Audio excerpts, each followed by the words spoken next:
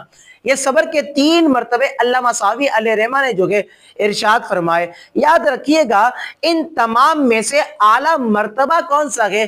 پھر یہاں پر علماء کرام نے اس بات کو لکھا، فرماتے ہیں کہ ان تمام مراتب میں سے صبر کا سب سے اعلیٰ مرتبہ تو یہ ہے کہ بندہ شہوت یعنی کہ نفسانی خواہشات سے صبر کرے اور اللہ تبارک و تعالیٰ کی رضا کو طلب کرنے کے لیے جو ہے وہ صبر کرتا چلا جائے۔ اور یہ صبر اولیاء اور صدیقین کا مرتبہ ہے۔ تو یہ صبر کے 3 مرتبے کے جو علامہ ساوی علیہ رحمہ نے لکھے، ہمیں یہ چاہیے کہ ہم ان صبر کے مرتبوں کو جو ہے اپنی زندگی میں نافذ کریں، یعنی کہ گناہوں سے بچیں، کیونکہ یہ بھی صبر ہے۔ نیکیوں پر صبر کریں، یعنی حسب توفیق استطاعت طاقت جتنی ہے اس کے مطابق جو ہے یہ نیکیاں کرے، یہ بھی صبر کا مرتبہ ہے اور یہ بھی ہمیں کرنا چاہیے۔ اور جو صبر کا تیسرا جو مرتبہ فرمایا، مصیبتوں پر صبر کرنا، لوگوں میں جا کر جو ہے یہ ڈنڈورا نہیں پیٹنا، لوگوں کو جا کر یہ نہیں بتلانا کہ یہ مصیبت آ گئی، یہ آزمائش آ گئی، یہ جو ہے پریشانی آ گئی۔ اگر بتا دیا تو پھر صبر کائیں کو ہوا؟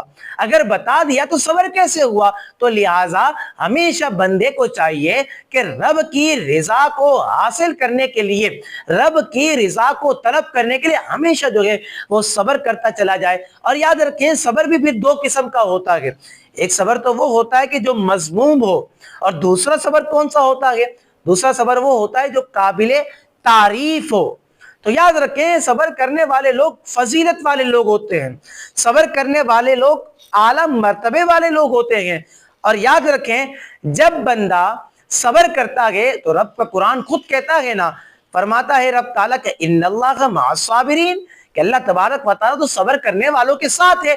تو بے شک جو بندہ اللہ کی رضا کو طلب کرنے کے لیے، اللہ کی رضا کو حاصل کرنے کے لیے صبر کرتا ہے تو اللہ تبارک و تعالیٰ ایسے بندے کو پھر اس کا بدلہ جنت عطا فرماتا ہے۔ ایسے بندے کو اللہ تبارک و تعالیٰ پھر جنت میں داخلہ عطا فرمائے گا۔ تو لہٰذا صبر کو اپنی زندگی میں ہم تمام کو نافذ کرنا چاہیے۔ جب بندہ صبر کرنے والا بن جاتا ہے تو اللہ تبارک و تعالیٰ کثیر خیر اس کے دامن میں، اس کی جولی میں بر دیا کرتا ہے۔ اب اس سورۃ مبارکہ کی آیت نمبر جو ہے وہ 32 ہے۔ رب کا قرآن کہتا ہے وَلَقَدِ اسْتُهْزِئَ بِرُسُلٍ مِّن قَبْلِكَ فَأَمْلَيْتُ لِلَّذِينَ كَفَرُوا ثُمَّ أَخَذْتُهُمْ فَكَيْفَ كَانَ عِقَابِ۔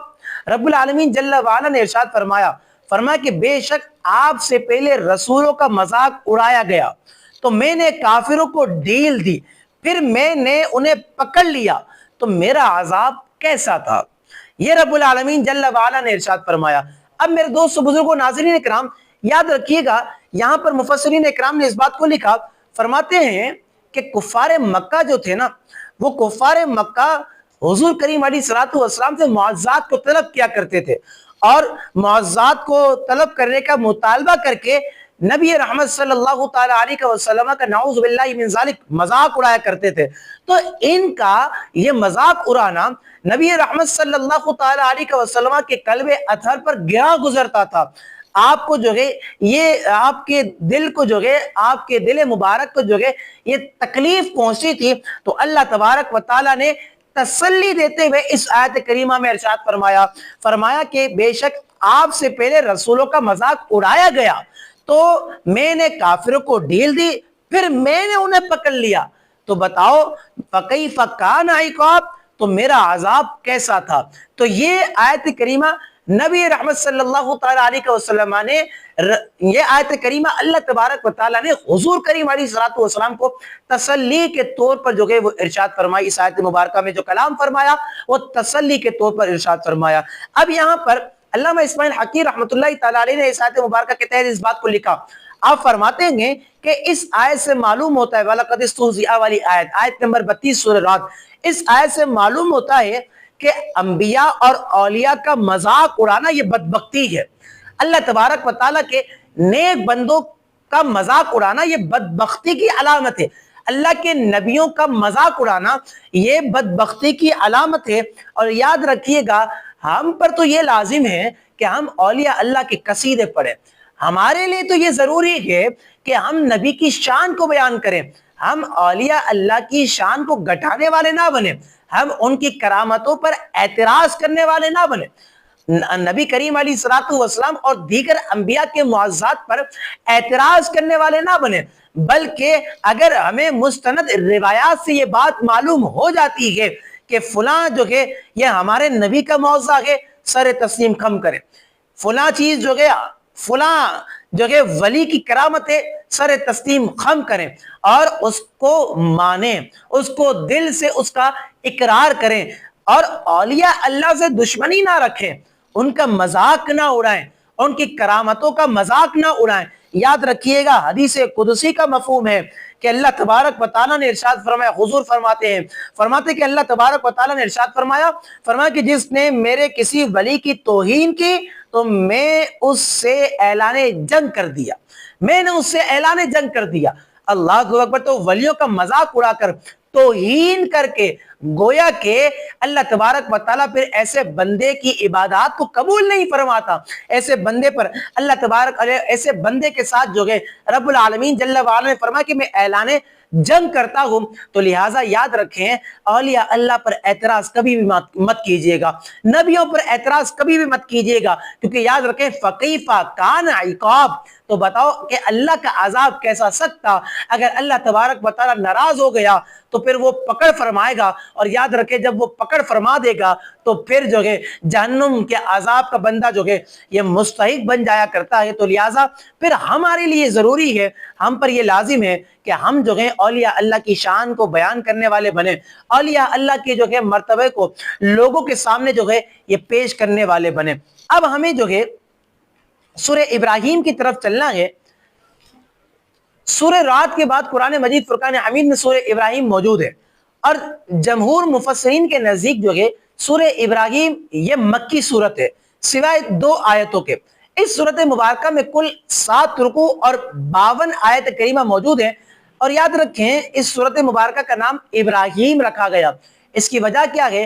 مفسرین اکرام ارشاد فرماتے ہیں کہ اس صورت مبارکہ کی آیت نمبر 35 سے لے کر 41 تک حضرت ابراہیم علیہ السلام کی اطاعت الہی کے حسین واقعات کو اللہ رب العالمین جل وعلا نے کلام الہی میں ارشاد فرمایا کہ آپ کی دعاؤں کا بیان جو ہے یہاں پر موجود ہے۔ تو اسی مناسبت سے، اسی وجہ سے اس صورت مبارکہ کا نام جو ہے سورہ ابراہیم رکھا گیا۔ اب اس صورت مبارکہ کی آیت نمبر 39 یعنی کہ آیت نمبر 39 کے تحت آپ کے سامنے گفتگو کرتے ہیں۔ یاد رکھیں رب العالمین جل وعلا نے سورہ ابراہیم کی آیت نمبر 39 میں ارشاد فرمایا کہ الحمدللہ الذی وہب لی علی الکبر اسماعیل و اسحاق۔ رب العالمین جل وعلا نے ارشاد فرمایا کہ تمام تعریفیں اس اللہ کے لیے ہیں کہ جس نے مجھے بڑھاپے میں اسماعیل اور اسحاق دیے۔ ان ربی لسمیع الدعاء، بے شک میرا رب دعا سننے والا ہے۔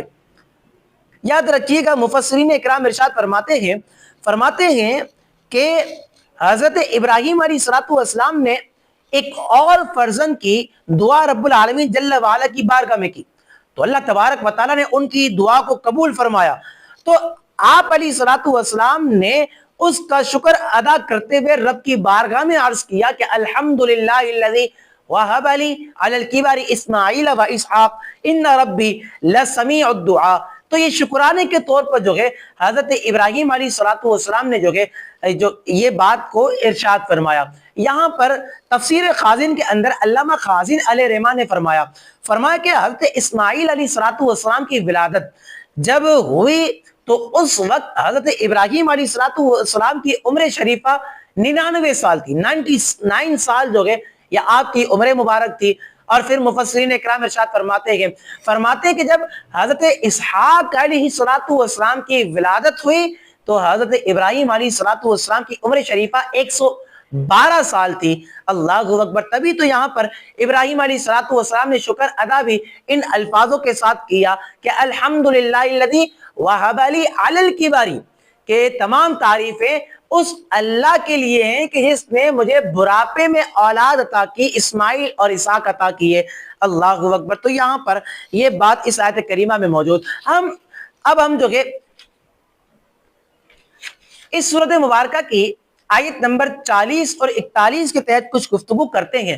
رب العالمین جل وعلا نے اس سورۃ مبارکہ کی آیت نمبر 40 اور 41 میں ارشاد فرمایا کہ رب اجعلنی مقیم الصلاۃ ومن ذریتی ربنا وتقبل دعاء ربنا اغفر لی ولوالدی وللمؤمنین یوم یقوم الحساب۔ رب العالمین جل وعلا نے ارشاد فرمایا کہ اے میرے رب، مجھے اور میری کچھ اولاد کو نماز قائم کرنے والا رکھ۔ اے ہمارے رب، اور میری دعا کو قبول فرما۔ اے ہمارے رب، مجھے اور میرے ماں باپ کو اور سب مسلمانوں کو بخش دے جس دن حساب قائم ہوگا۔ رب اجعلنی، یہ تو دعائے معصورہ میں سے بھی ہے، اور اس دعا کو نماز کے بعد بھی بطور دعا جو ہے یہ پڑھا جاتا ہے۔ یہاں پر دو باتوں پر اس آیت کریمہ کے تحت گفتگو کرنا چاہتا ہوں۔ ایک تو بات یہ ہے کہ رب العالمین جل وعلا کے کلام کی یہ آیت مبارکہ ہے کہ رب اجعلنی مقیم الصلاۃ ومن ذریتی۔ یہاں پر عرض کی گئی کہ مالک باری تعالیٰ مجھے اور میری کچھ اولاد کو نماز قائم کرنے والا رکھ، کچھ اولاد کو۔ یہاں پر مفسرین اکرام ارشاد فرماتے کہ یہ دعا حضرت ابراہیم علیہ السلام نے اللہ کی بارگاہ میں عرض کی تھی، اور اللہ کی بارگاہ میں یہ دعا ان الفاظوں کے ساتھ حضرت ابراہیم علیہ السلام نے کی۔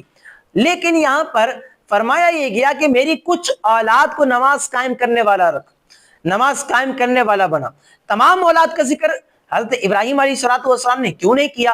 تمام اولاد کے لیے دعا حضرت ابراہیم علیہ السلام نے کیوں نہیں کی؟ یہاں پر مفسرین اکرام ارشاد فرماتے کہ حضرت ابراہیم علیہ السلام کو چونکہ بعض افراد کے متعلق اللہ تبارک و تعالیٰ کے بتانے سے معلوم ہو چکا تھا کہ وہ کافر ہوں گے، اسی لیے تو آپ نے بعض کے لیے دعا نہ مانگی اور کچھ کے لیے جو ہے اللہ تبارک و تعالیٰ کی بارگاہ میں دعا کو عرض کیا، نماز کی پابندی کے لیے دعا کی، نماز کی حفاظت کے لیے دعا رب العالمین جل وعلا کی بارگاہ میں پیش کی۔ اور یہاں پر اسی دعا میں اللہ تبارک و تعالیٰ کی بارگاہ میں والدین کے لیے بھی جو ہے عرض یہ حضرت ابراہیم علیہ السلام نے اللہ کی بارگاہ میں کی کہ رب اجعلنی مقیم الصلاۃ ومن ذریتی ربنا وتقبل دعاء ربنا اغفر لی ولوالدی، یہ بھی جو ہے حضرت ابراہیم علیہ السلام نے اللہ کی بارگاہ میں کی۔ تو یہاں پر یاد رکھیے گا والدین کی جو مغفرت کی دعا رب العالمین جل وعلا کی بارگاہ میں حضرت ابراہیم نے کی، تو یہ والدین ان کے حقیقی والدین مراد ہیں۔ ان کے چچا آزر کے جو کافر تھا، اس آیت کریمہ میں ولی والدیہ میں وہ مراد نہیں، چونکہ وہ کافر تھا اور کافر کے لیے دعائے مغفرت نہیں کی جاتی۔ اب یہاں پر مزید جو ہے ایک اور سیکھنے اور سکھانے کے متعلق ایک بہت ہی اہم ترین بات ہے، چونکہ اس آیت کریمہ میں دعا کے متعلق ہے تو دعا کے آداب بھی آپ کو اور مجھے آنے چاہیے، اور اس آیت کریمہ کے تحت مفسرین اکرام نے جو ہے دعا کے آداب کو بھی لکھا۔ دعا کے آداب کیا ہیں؟ یاد رکھیے گا، دعا جب بھی کی جائے تو اپنی ذات سے شروع کرے، ماں باپ کو دعا میں شامل رکھے، ہر مسلمان کے حق میں دعائے خیر کرے، آخرت کی دعا ضرور مانگے، صرف اور صرف دنیاوی حاجات، دنیا کی حاجات پر قناعت نہ کرے۔ یہ مختصر دعا کے آداب ہیں کہ جب بندہ ان آداب کو جو ہے جب بندہ ان آداب کو اپنی زندگی میں شامل کرتا ہے اور ان آداب کے ذریعے سے رب العالمین جل وعلا کی بارگاہ میں دعا کرتا ہے تو اللہ تبارک و تعالی بندے کی دعا کو بھی قبول و منظور فرما لیا کرتا ہے۔ اب آگے سورۃ مبارکہ جو ہمیں آج کے ہمارے درس میں شامل ہے وہ سورۃ مبارکہ ہے سورہ حجر۔ یاد رکھیے گا، مفسرین اکرام ارشاد فرماتے ہیں کہ یہ سورۃ مبارکہ مکی سورت ہے، اور اس سورۃ مبارکہ میں کل 6 رکوع اور 99 آیت کریمہ موجود۔ اب اس سورۃ مبارکہ کا نام جو ہے حجر ہے، اور حجر کس کو کہتے ہیں؟ یہاں پر مفسرین اکرام ارشاد فرماتے ہیں کہ مدینہ منورہ اور شام کے درمیان ایک وادی ہے کہ جس کا نام جو ہے یہ حجر ہے، اور اس سورۃ مبارکہ کی آیت نمبر 80 سے لے کر 84 تک، آیت نمبر 80 سے لے کر آیت نمبر 84 تک اس وادی میں رہنے والی قوم سمود کا واقعہ رب العالمین جل وعلا نے جو کہ وہ بیان کیا ہے۔ بس یہی مناسبت ہے یہی وجہ ہے کہ اس صورت مبارکہ کا نام جو کہ سورہ حجر رکھا گیا۔ اب اس صورت مبارکہ کی آیت نمبر 9 کے تحت آپ کے سامنے گفتگو کرتے ہیں۔ رب العالمین جل وعلا نے ارشاد فرمایا کہ انا نحن نزلنا الذکر وانا لہ لحافظون، فرمایا کہ بے شک ہم نے اس قرآن کو نازل کیا اور بے شک ہم خود اس کی حفاظت کرنے والے ہیں۔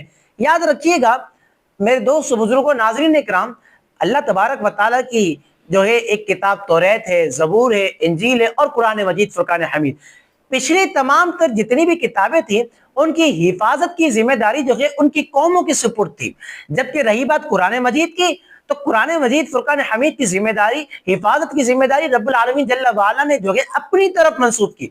گزشتہ جو قومیں تھی ان پر جو کتابیں نازل ہوئی، ان پر جو کلام نازل ہوا، انہوں نے اس میں تحریف کر دی، تبدیلی کر دی۔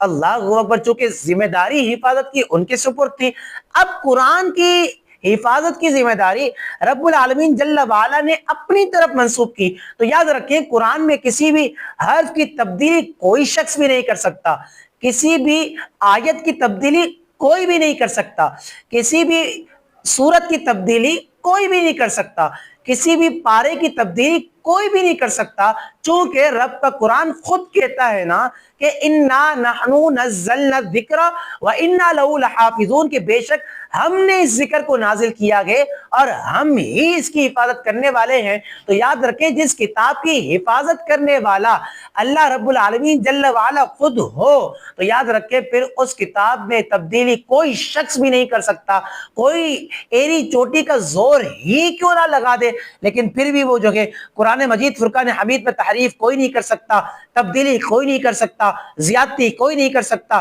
کمی کوئی نہیں کر سکتا۔ اللہ اکبر، کیونکہ یہ عظیم کتاب ہے، اللہ پاک نے یہ عظیم کتاب نازل کی ہے تو عظیم رسول یعنی کہ محمد مصطفیٰ کریم علیہ الصلوۃ والسلام پر نازل کی۔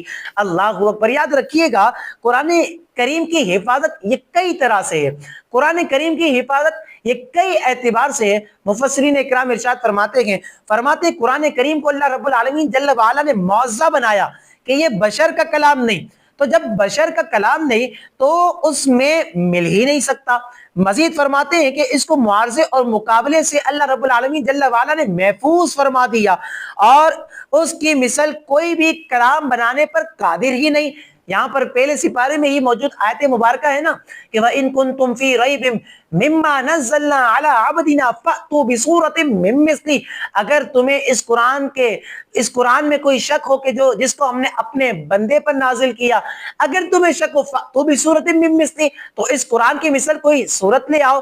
اللہ اکبر، فَإِن لَّمْ تَفْعَلُوا وَلَن تَفْعَلُوا، یہاں پر رب العالمین جل وعلا نے خود فرمایا کہ تم ایسا نہیں کر سکو گے، تم ایسا نہیں کر سکتے اور تم ہرگز ایسا نہیں کر سکو گے۔